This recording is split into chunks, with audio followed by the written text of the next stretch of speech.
I was 20 when I had my first near death experience. My best friend at the time and I were out for a stroll, and we just happened to come across our neighbor's land. Now, he'd recently dug a well, so there was two of the tiles left over from that he had extra. And before I kind of continue with the story, let me just kind of pause here and explain to you what those tiles look like. So they're cylindrical, made out of concrete. They're about 3 feet wide by 3 feet high, 3 inches thick, and weigh around 500 pounds. So very massive and potentially dangerous, as I was soon about to find out. So my friend and I, since we'd been walking for a while, we decided, you know what, let's just chill here for a bit, sit on top of them, and just kind of relax and shoot the breeze. And they were sideways in the way that you'd be able to roll them and push them if you wanted to. And at some point, after a while, we were chatting and everything, and I decided to sit inside one of them and kind of pry it up with my leg. So it was kind of balanced like this on the edge, and I was sitting inside of it, keeping the balance with my legs. Of course, I didn't really realize how dumb that was until what you're probably expecting happened. I lost my balance and fell backwards. Now, what happened next seemed to kind of freeze time for a while. 1 second, I'm just sitting there, everything's perfectly balanced, not a care in the world. Next thing I know, flat on my back, looking at gravity grabbing hold of that massive concrete tube and slowly tilting it towards me. And in those few seconds, I had a bunch of thoughts flash through my head. The first one was, crap, this is gonna suck. Do I have time to get out of here? The answer quickly comes, no, okay, there's no way I can get out before it tips and hits me. My second thought is, sorry. My second thought is there any way for me to kind of stop its fall and keep it from crushing me? But I know how heavy those things are and there's no fucking way I can stop it. So the answer to that is also no. My third and final thought is, can I duck in and somehow avoid being crushed by that? And once again, the answer is no. So I just lie there, knowing what's about to happen, seeing this massive thing tilt towards me, and knowing beyond the shadow of a doubt that there is absolutely nothing I can do to avoid what's about to happen. And even though it seemed to take forever, that process only took a couple seconds. And just like that, time starts flowing again, and that thing just like tilts and slams into me. Out of instinct, I kind of reach out with a hand to try to stop it. Of course, it's way too heavy, pins my arm to the ground, slams into my forehead, completely rips it open. Now you can't really see it. I can kind of try to do like this. Like if I frown, you can see here the scar. It extends here and down here. And yeah, that's a result of that. So it healed over the time because it's been 14 years at this point. But yeah, it was pretty intense. So it happened very quickly. 1 second, as I was saying, I was sitting there. The next, I'm flat on my back. This thing just slams into me, rips my forehead open, slams into my arm, pins it to the ground. And all I can see as I'm laying there is that circle of blue sky. All the rest of the world just completely vanished. That's all I can see. Luckily for me, I got lucky and it didn't crack my skull open. It didn't crush my head completely. It just ripped the skin off of my head. The other good thing is because of the shock of it, because of the intensity of it, adrenaline is pumping and I feel no pain whatsoever in my head. In fact, throughout this entire process, I did not feel a single ounce of pain from my head. The worst pain was from my arm because that was pinned underneath, and it's basically 500 pounds pinning your arm down. So of course it was earth underneath, so that did help a bit. It wasn't like concrete or anything. That probably would have completely crushed my arm, probably snapped my bones. So on that front I was lucky, but pain-wise, that was the worst pain, just having my arm pinned down. So after a couple seconds of that happening, me being in shock, just staring up at that circle of blue sky, my friend's face just appears and he's like, oh my God, like I can see the panic in his eyes. Because, like, yeah, okay, I'm stuck under there. I'm pinned. I don't really know what's going on. There is some pain. I'm confused. I'm in shock.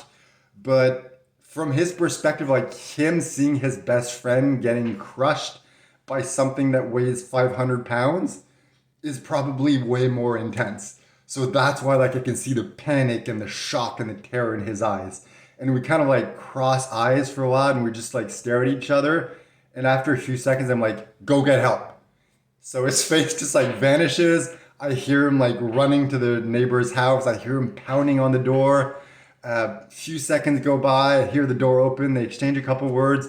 They come running. And ironically enough, our neighbor was just coming out of the shower. So luckily he wasn't naked. That would have been very awkward. But he's still kind of like, half drenched in water, only wearing pants.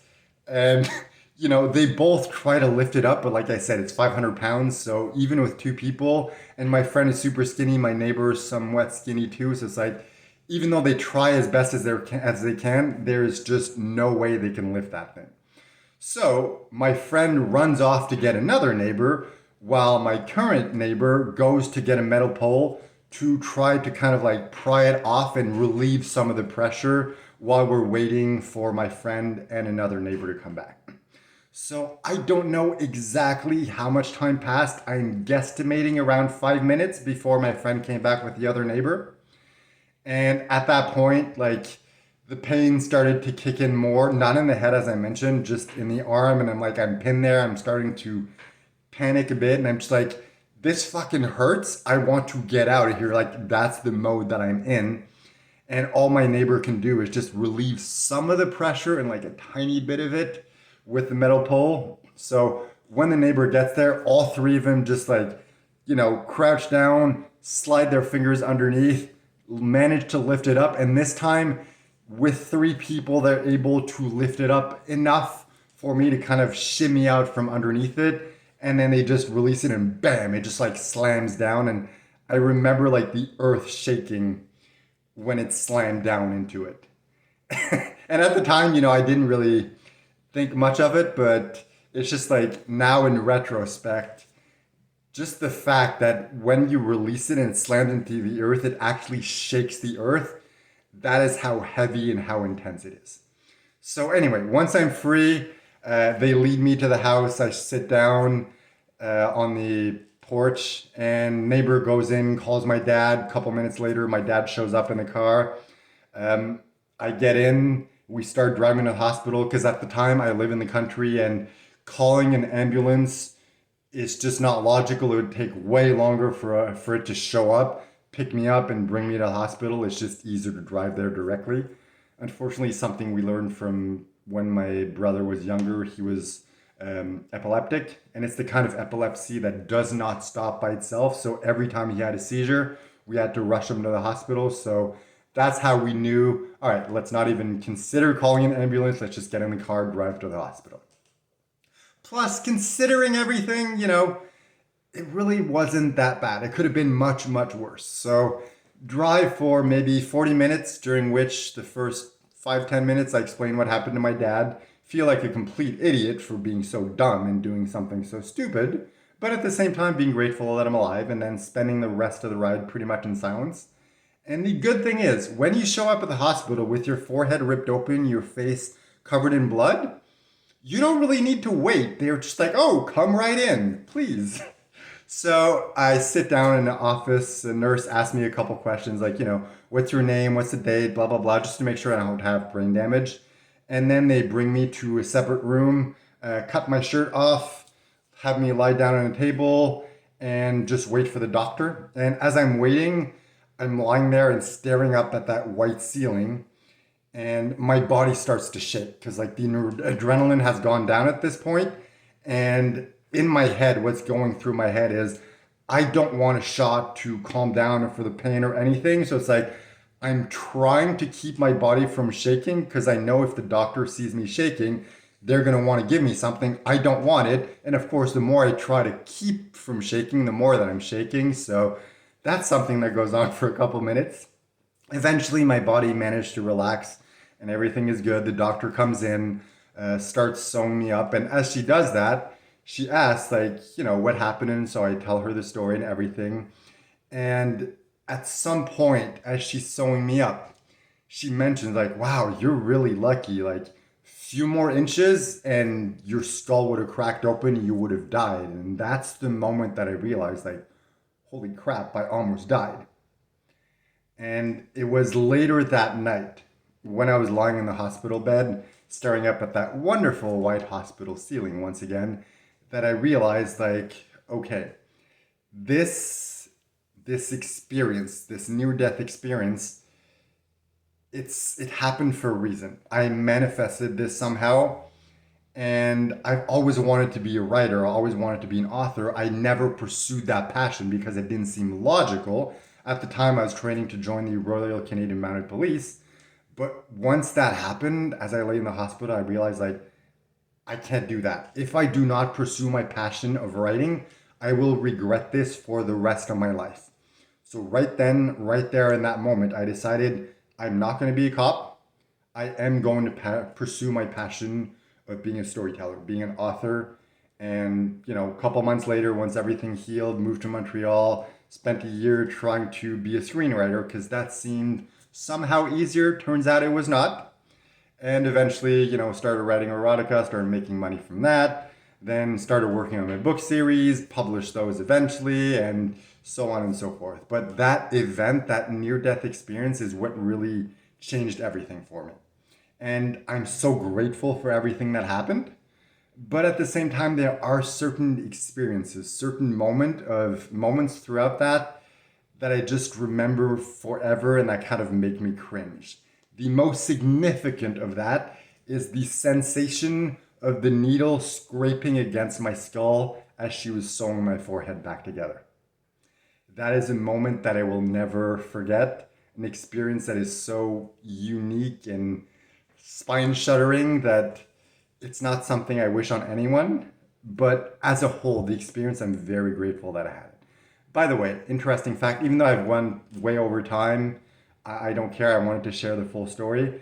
In the interest of that, random fact, the amount of stitches that I got for this was 34, which is the most stitches I've ever gotten for anything. So that's a record. So yeah, that was my first near-death experience. The second one happened a couple years ago when I was traveling. So I already recorded a video. It's already on my channel. If you want to see that, just go back. It's part of season 1.